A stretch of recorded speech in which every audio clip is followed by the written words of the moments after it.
Shalom, que la paix de notre Seigneur Jésus-Christ soit votre partage. En ce 18 mars 2021, que le nom de Jésus-Christ soit glorifié. Notre Créateur, notre Dieu, notre Père, notre Seigneur et notre Sauveur.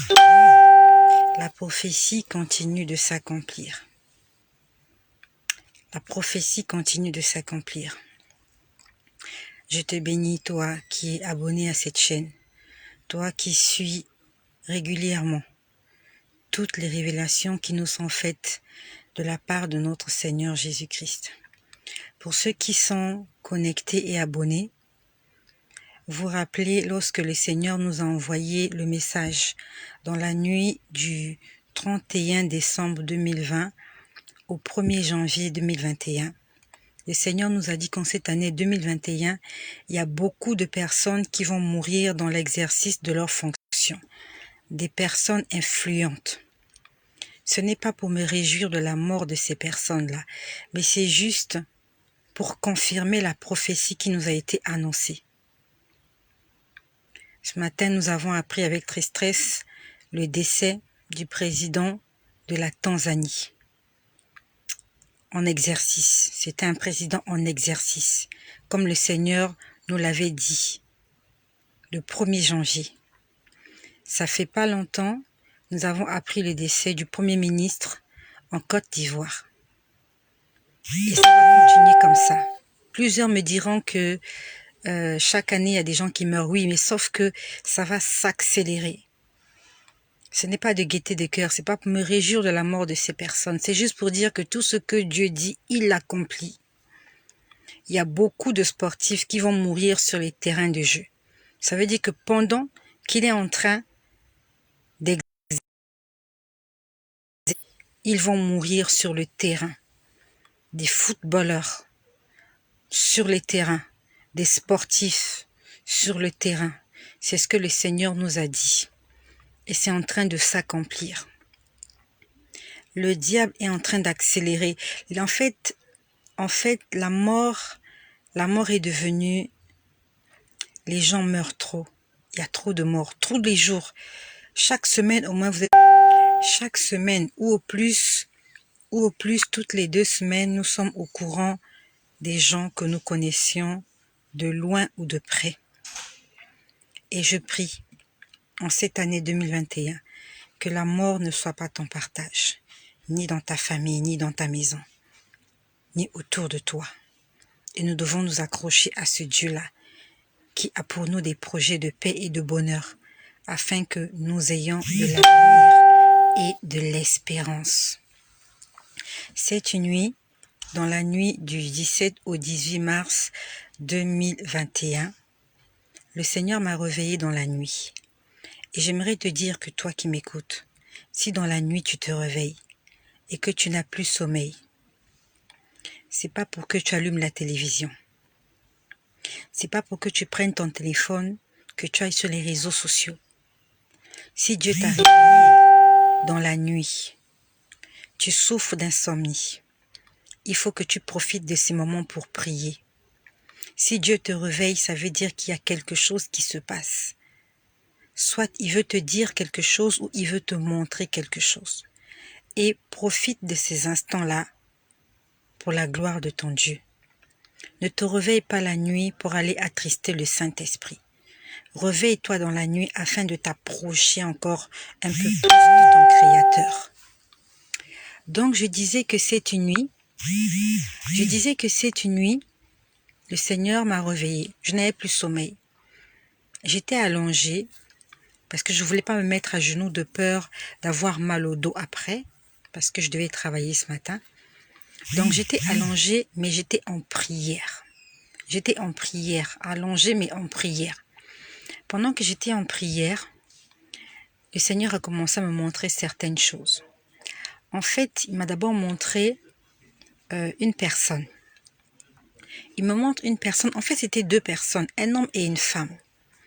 Un homme et une femme, en fait, ils ont tous les deux trouvé une astuce pour échapper à à leurs persécuteurs, disons-le comme ça. Donc, ils se mettent ensemble, ils se sont entendus, ils se sont mis ensemble, ils louent une maison, madame contribue, monsieur contribue. En fait, ils font de telle sorte que leur vie ne manque de rien. Et le Seigneur m'a montré ces gens-là. Ils sont sortis, ils fuient les problèmes. Et ils se mettent ensemble en espérant que l'un va, en fait, qu'ils vont, comment je peux dire, que l'échange sera mutuel et sans ambiguïté. On va le dire comme ça. Et le Seigneur me montrait ces gens-là, ce sont des chrétiens. Il me dit, regarde ces chrétiens-là, qui vivent ensemble. Ils vivaient ensemble. Monsieur et madame travaillaient. Donc, ils faisaient ensemble, en fait, ils faisaient de sorte que leurs besoins soient comblés par les finances qu'ils avaient, donc par leur revenu mensuel. Sauf qu'ils n'étaient pas mariés. Mais ils vivaient quand même ensemble. Donc, le Seigneur était en train de me montrer ces gens-là. Il me dit, regarde. Et quand il m'a dit, regarde, je pouvais voir, c'est comme si je pouvais voir le monde. C'est comme si le monde était plat. Le monde n'était pas une boule ronde comme on nous le dit en géographie. Donc je voyais le monde comme si le monde était un tapis. Et je voyais le monde dans le noir. Il faisait nuit. Quand je dis qu'il faisait nuit, c'était vraiment ténèbres. Il y avait une petite partie qui était éclairée, mais juste une petite partie. Et au-dessus du monde, je pouvais voir notre Seigneur Jésus. Il était debout. Il était debout, juste au-dessus du monde, en train de regarder ce qui se passe. Il avait porté une robe blanche et il était nu-pied. Et il me disait, regarde. Et quand il me disait, regarde, en fait, c'était avec peine. Il avait mal au cœur, ça lui faisait mal. Que ses enfants puissent vivre dans le concubinage. Le Seigneur est contre toutes relations intimes avant le mariage. Le Seigneur est contre l'impudicité. Le Seigneur est contre l'adultère. Le Seigneur est contre la fornication. Il me disait, regarde. Quand il me disait, regarde, il était en train de me dire, j'ai envie de venir. Mais regarde comment En fait, il me disait, regarde comment vous vous comportez. Donc, c'est comme si notre comportement empêche le Seigneur de revenir.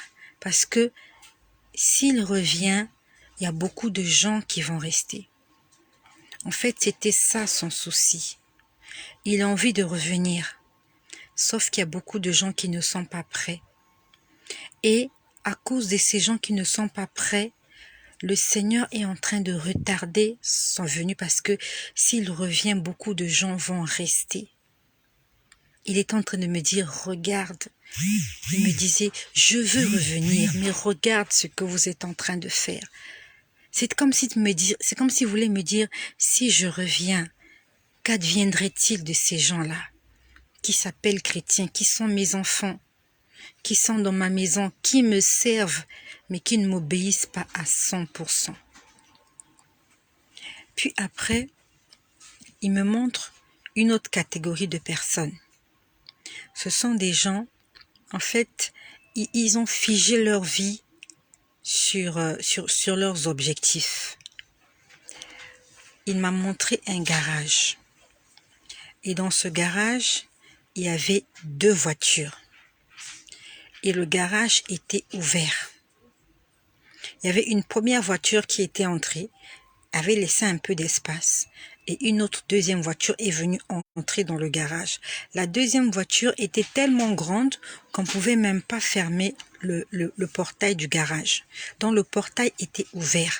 Donc il y avait 2 voitures dans le garage. Le portail était ouvert parce que la deuxième voiture était trop grande. Quand le Seigneur m'a montré, je n'ai pas compris. J'ai juste vu un garage avec 2 voitures et le garage ouvert. Le Seigneur m'a dit, c'est la porte de votre cœur. Il m'a dit, la première voiture, c'est votre travail. Donc dans votre cœur, la première chose que vous avez mis, c'est votre travail. La deuxième chose qu'on a mis, c'est notre famille. Quand on parle de famille, c'est ton mari, ta femme, tes enfants. Il m'a dit, regardez vos deux préoccupations. Regardez, ce sont, en fait, vous êtes focalisés sur ça. Après, il me dit, il n'y a pas de la place pour moi dans votre cœur. Non seulement il n'y a pas de la place, mais en fait, le cœur est ouvert. En fait, le portail n'est pas fermé. Ça veut dire que n'importe qui peut venir faire du mal à ta famille. Donc, la voiture qui était à côté du portail, ça représentait la famille.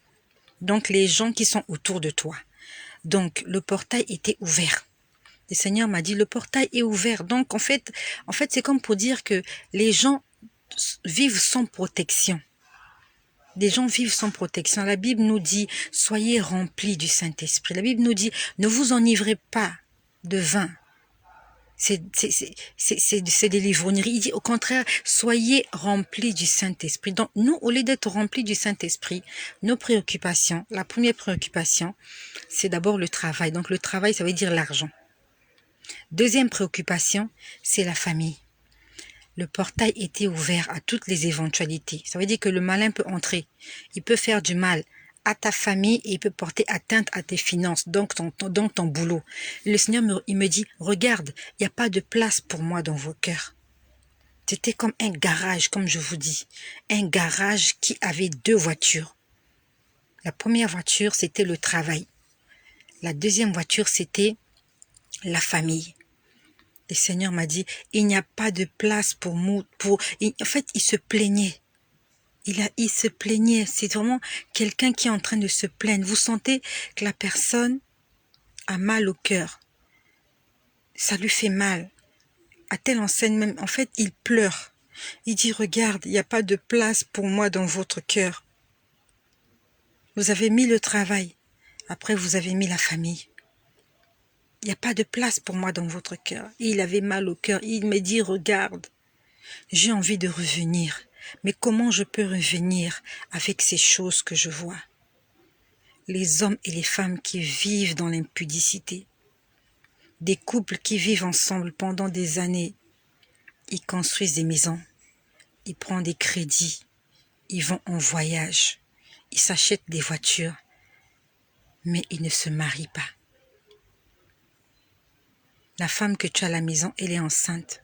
Tu l'as envoyée dans un pays étranger pour mettre au monde. Tu dépenses de l'argent pour ta famille, c'est pas mauvais, mais tu ne régularises pas ta situation avec Dieu. Le Seigneur était triste, toi qui m'entends. Je ne sais pas si tu es concerné par cela. Le Seigneur me l'a montré cette nuit. Il m'a dit, regarde comment mes enfants vivent dans l'impudicité, dans l'adultère, dans la fornication. Si tu es un enfant de Dieu, toi, madame, peut-être qu'il s'agit de toi. Ce monsieur t'a épousé, pas t'a épousé. Tu vis avec ce monsieur qui ne t'a pas marié. Commence à fléchir tes genoux. Commence à prier et jeûner. Que Dieu touche le cœur de ce monsieur. Il faut qu'il vienne t'épouser. Si Jésus revient et que tu continues à vivre dans cette situation, même si tu as donné ta vie à Jésus, même si tu es entré dans les eaux de baptême, même si tu vas à l'église, même si tu respectes tous les commandements, mais tu vis dans l'impudicité. Et la Bible nous dit dans 1 Corinthiens 6, « Aucun impudique n'héritera le royaume des cieux. » Commence à parler à ton partenaire, à ton conjoint. Dis-lui, il faut qu'il vienne régulariser sa situation dans ta famille. Il faut qu'il vienne te doter. Non seulement que tu vas lui dire, mais tu vas en faire un sujet de prière parce que ton salut en dépend. Il s'agit de notre salut. Avant, nous étions ignorants. La Bible nous dit, vous connaîtrez la vérité et la vérité vous affranchira. Il y a beaucoup de gens, avant, tu ne connaissais pas que c'était un péché. Et même si tu connaissais, tu le faisais. Mais aujourd'hui, tu es dans le Seigneur. Tu sais que ta situation avec le Seigneur, ta situation avec ton conjoint, avec ton partenaire, avec ton compagnon, ne réjouit pas le cœur du Seigneur, ne rend pas gloire à Jésus. Tu dois te lever dans la prière. Tu ne diras pas à Dieu que c'était pas de ma faute. Comment tu vas justifier cette situation? C'est mieux que lorsque tu vas comparaître devant le tribunal du Seigneur, que tu dis, Seigneur, j'avais jeûné et prié, tu n'avais pas intervenu. Mais avant que tu te comparaisses devant le tribunal de Dieu, commence à jeûner, commence à prier, afin que le Père de tes enfants vienne t'épouser. Tu dois en faire un sujet de prière. Non seulement que tu vas sauver ton âme, tu vas aussi sauver l'âme de la personne avec qui tu vis, parce qu'il s'agit de vous deux. Parce que le Seigneur me disait, regarde, il me le montrait avec sa main droite, il était suspendu au-dessus du monde. Il y a beaucoup de gens qui croient que Dieu est tranquillement là-haut, qui se repose. Jésus-Christ était en train de survoler le monde ce soir. Il était en train de voir l'atmosphère qui règne sur terre. Il était en train de voir l'état spirituel de ses enfants. Il me disait, regarde ce que vous faites. Comment voulez-vous que je vienne maintenant alors que vous vous comportez comme ça? Est-ce que c'est toi qui retardes le retour du Seigneur? Beaucoup de gens attendent que Jésus revienne pour être délivrés de tout ce que nous voyons. Mais Jésus ne revient pas à cause de toi et de moi, parce que nous ne sommes pas encore prêts. Et une chose est sûre, il n'attendra pas que tu sois prêt avant de revenir. Parce que le jour où toi tu seras prêt, il y a sûrement quelqu'un qui attend Jésus, ça fait 20 ans. Ce jour-là, cet homme-là va tomber dans le péché. Et c'est un cercle vicieux. Certains se relèvent, d'autres tombent. Aujourd'hui, 18 mars, il y a des gens qui vont donner leur vie à Jésus. Il y a aussi d'autres qui vont rétrograder. Et Jésus n'attendra pas que tous les chrétiens soient parfaits pour venir. Il faut bien qu'ils reviennent. Il faut bien que la prophétie s'accomplisse. Et si toi tu es sauvé, c'est peut-être ton fils qui va prendre la relève. Il faut bien que Jésus revienne. Il m'a dit, regarde, j'ai envie de revenir. Mais regardez comment vous vous comportez. Quand nous prions, nous disons, Seigneur, que ton règne vienne. Que ton règne vienne. Le règne de Dieu, c'est quoi? Mais c'est qu'il vienne s'installer sur la terre. Et avant qu'il ne vienne s'installer et qu'il puisse régner sur la terre, il va d'abord venir chercher ses enfants. Il va d'abord venir chercher son église. Parce que la Bible nous dit le monde entier est sous le contrôle du malin. Dieu ne peut pas venir pendant que le malin est en train de régner.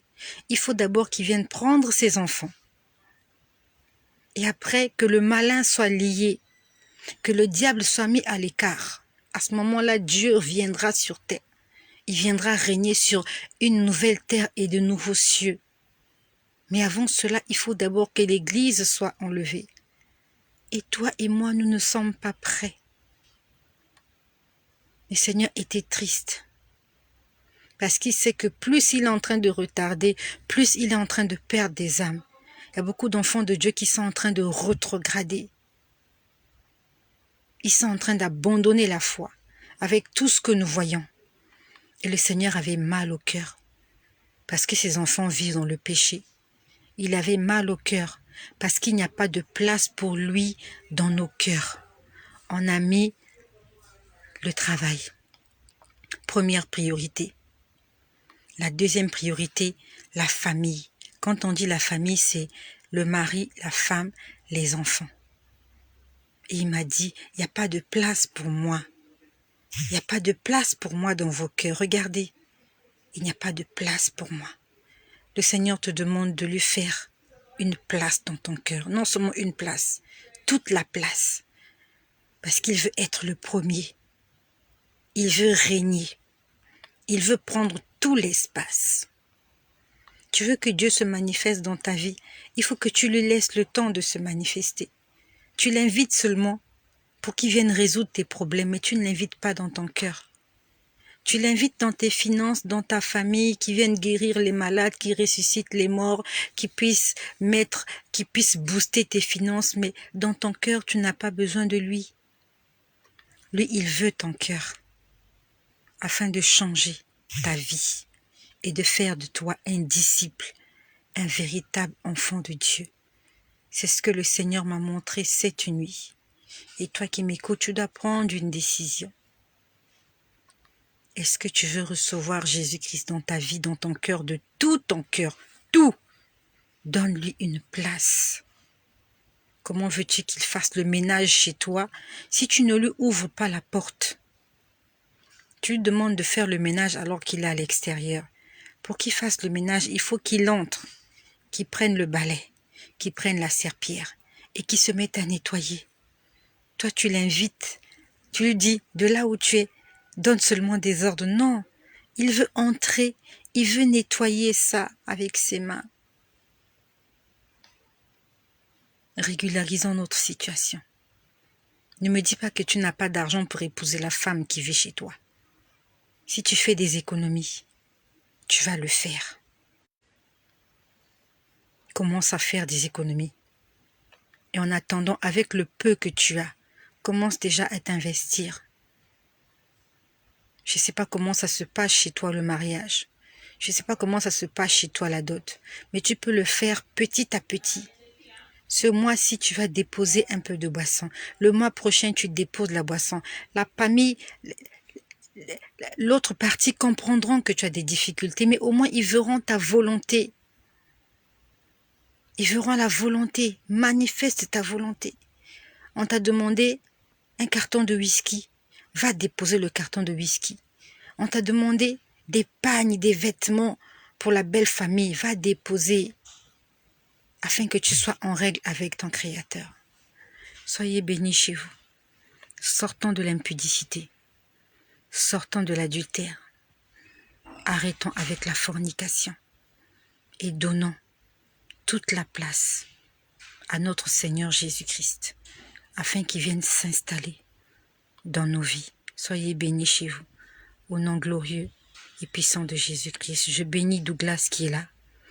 Douglas Elie soit béni. Je te bénis Inès, toi ma sœur qui est fidèle à cette chaîne. Je te bénis Clarisse, toi que je regarde tous les jours. Je vois Roger qui est là. Sois béni mon frère Roger. Il y a beaucoup d'autres personnes que je vois là. Mettons de l'ordre dans nos vies. Si à la maison, la femme qui est là, tu ne l'as pas épousée, va l'épouser. Si tu vis chez un homme qui ne t'a pas épousé, prie le Seigneur afin qu'il vienne t'épouser. Et s'il n'y a pas de raison pour que tu puisses rester là, pour le salut de ton âme et pour la gloire de Jésus, mets d'abord une pause à cette relation, parce que si Jésus revient, tu vas malheureusement rester. Malheureusement pour toi. Ouvrons nos cœurs. Le Seigneur est en train de pleurer. Il était triste. Il était très triste. Soyez bénis. Au nom de Jésus-Christ.